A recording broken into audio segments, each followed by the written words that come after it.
So let's look at this load going from Fletcher, North Carolina to Port Charlotte, Florida. So how would you book this load? First of all, the load is paying $2.41 a mile. That's on the load board, right? So let's come down here and look at the spot market, the average.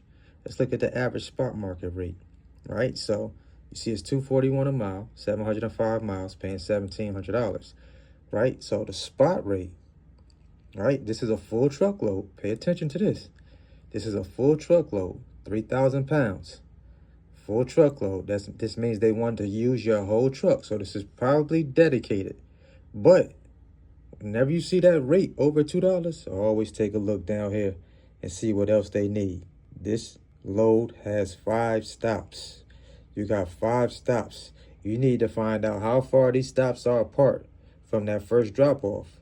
Because if that's the case, you need to be negotiating some more money for this load. Look at the averages.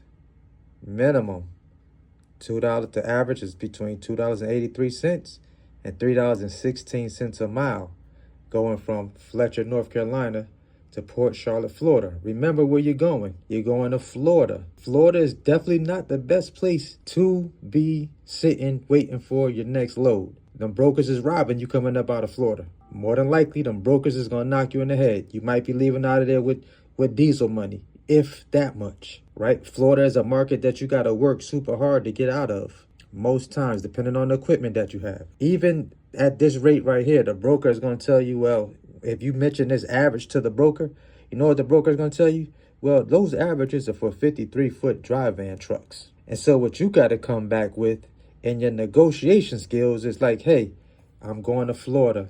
You already know it's going to be tough for me to get out of Florida. So you need to negotiate a better rate than $2.41 a mile. Stop listening to people telling you if it's $2 a mile, take it. You need to be understanding your cost per mile to operate that vehicle. You need to be paying attention to the stops that go along with this. You don't want to get in Florida, take $1,700, and you get stuck, and now you dead heading all the way back home to wherever you came from, especially if you live in North Carolina. You going back. It's basically a waste of a trip. And if that happens to you, you might as well take that $2.41 a mile and half that up. Because if you don't have a load coming back, you are not getting paid $2.41 a mile. You're getting half of that. All right, it's homie Big Vic TV. I hope y'all caught this. I hope y'all picking up what I'm putting down. Subscribe to Big Vic TV. Let's go. Let's get it. Let's eat, baby.